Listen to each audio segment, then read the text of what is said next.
This video is a follow-up to Inside the Quran, but this time the question is the Quran corrupted or changed? To answer this question, I'm going to go into the hadith to show how the Quran was compiled, by whom, and also show if anything was taken out or if there were any other versions. But first I'm going to start with the topic of abrogation, starting with Surah Al-Baqarah 2:106. Whatever communications we abrogate or cause to be forgotten, we bring one better than it or like it. Do you not know that Allah has power over all things? And then there is Surah An-Nahl 16:101. And when we change a verse in place of another, and Allah knows the best of what He sends down, they say, "You are but a forger." Nay, but most of them know not. These verses speak for themselves really. Now I know full well what the abrogation of the Mecca verses are, but don't you ever wonder how an all-knowing and all-wise God could change His mind so much in the space of 23 years and in the length of 114 chapters?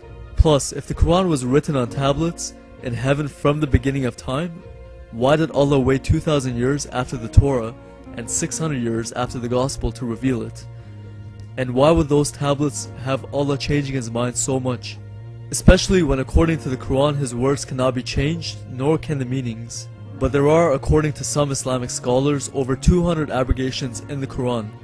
With that being said, how eternal could something be if it is cancelled out? Which is exactly what happens to those Mecca verses. They are cancelled out for something better, which means the Mecca verses were not perfect. Meaning, according to the Quran, God is an imperfect being who makes mistakes. As I said before, in the space of 23 years and 114 chapters, He cancelled out over 200 verses.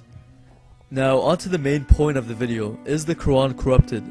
In order to find the answer to that, we would have to go to historical documents on how it was transmitted and compiled.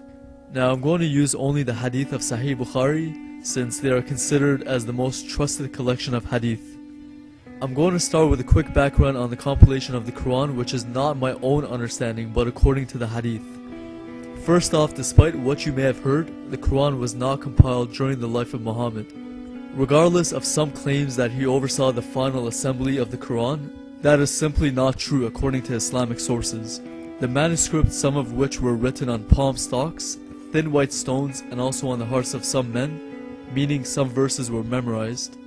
They were all compiled first under the authority of Abu Bakr by Zayd bin Thabit, and then later the final version, which is the one read by Muslims today, was put together by Uthman, around 20 years after Muhammad's death. Again, this is all according to the hadith. Okay, so I'm going to start with the hadith on the compilation of the Quran, how it was put together and by whom. And also, in this hadith it talks about the burnt versions which Uthman burned, meaning before the final Quran was put together, there were other versions. Sahih Bukhari, Volume 6, Book 61, number 509, narrated Zayd bin Thabit. Abu Bakr as-Sadiq sent for me when the people of Yamama had been killed, i.e. a number of the Prophet's companions who fought against Musaylama. I went to him and found Umar bin al-Khattab sitting with him.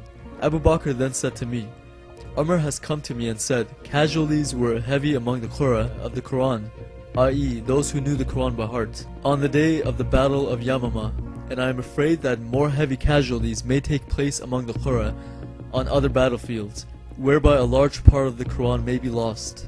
Therefore I suggest you, Abu Bakr, order that the final Quran may be collected." I said to Umar, "How can you do something which Allah's Apostle did not do?" Umar said, "By Allah, that is a good project."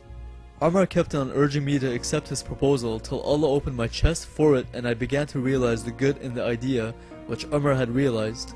Then Abu Bakr said to me, "You are a wise young man and we do not have any suspicion about you. And you used to write the divine inspiration for Allah's Apostle. So you should search for the fragmentary scripts of the Quran and collect it in one book.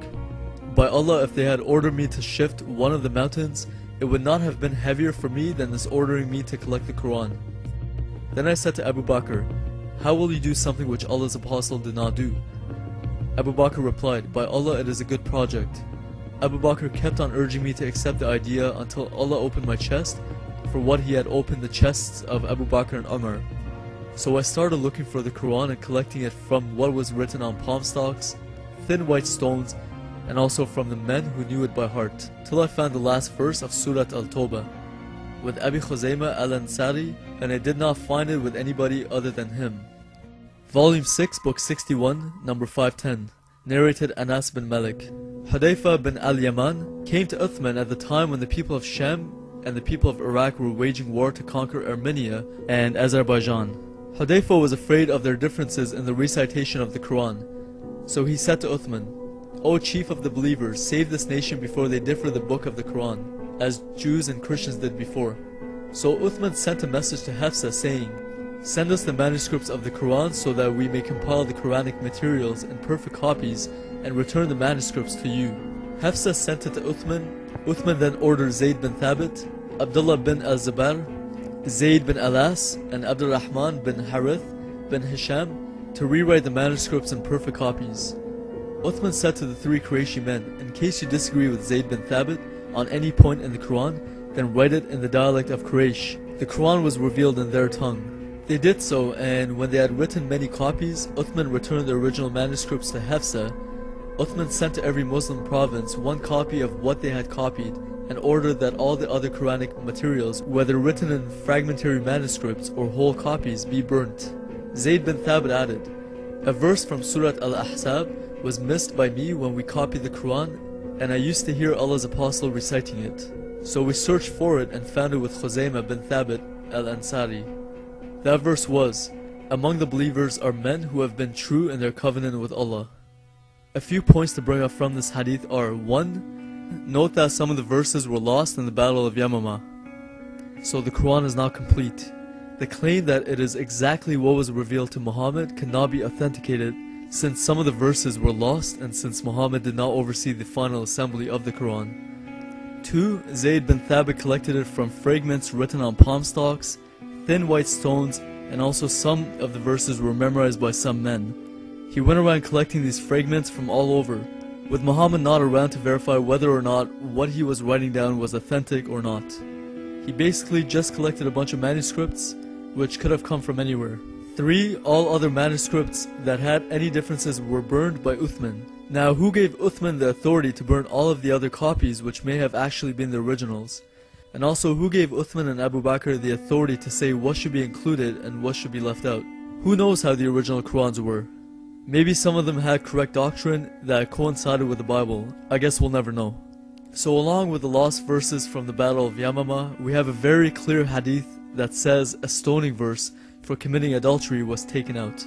Before I read it, I want you to ask yourself, if a verse of stoning for adultery was taken out of the Bible, would you say that the Bible is corrupted?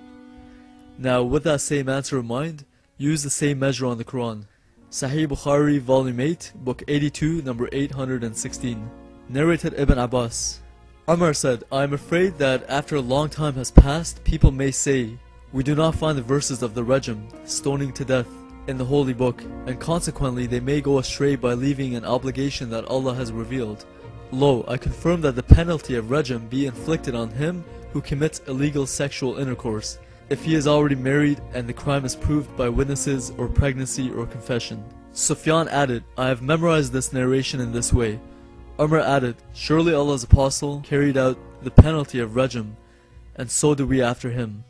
We don't see the stoning verse anywhere in the Quran. What we do see is that in Surat An-Nur 24:2, the penalty for fornication or adultery is to flog each of them with 100 stripes. Maybe the original command, as seen in the previous hadith, was in one of the versions that Uthman burned. But the question needs to be asked, again, who gave authority to whom to take out the stoning verse? And what else was taken out? What we do know is that according to Muslims' own sources and according to the best collection of hadith, the Quran was changed or at least tampered with by Uthman after a very questionable compilation done by Zayd bin Thabit. Then of course, even more questionable is how Uthman burned every copy that differed from his. So as we saw in my previous video inside the Quran, according to the Quran the Bible hasn't been changed. And as we have seen from Muslims' own sources, the hadith, the Quran is changed. Either changed by Uthman or corrupted from the beginning by Zayd bin Thabit or by Muhammad, even before Zayd bin Thabit. With the Quran we have a book that claims to be from God, the God of Abraham, but it contradicts the God of Abraham in too many ways to count. So what are we supposed to do? Believe the testimony from the many books of the Bible, or believe one Arab man who not only contradicts the Bible, but who also was the only witness of his revelations. We all need to search for the truth wherever it may lead. The truth will set you free. This life is temporary, we all need to think where we will spend eternity.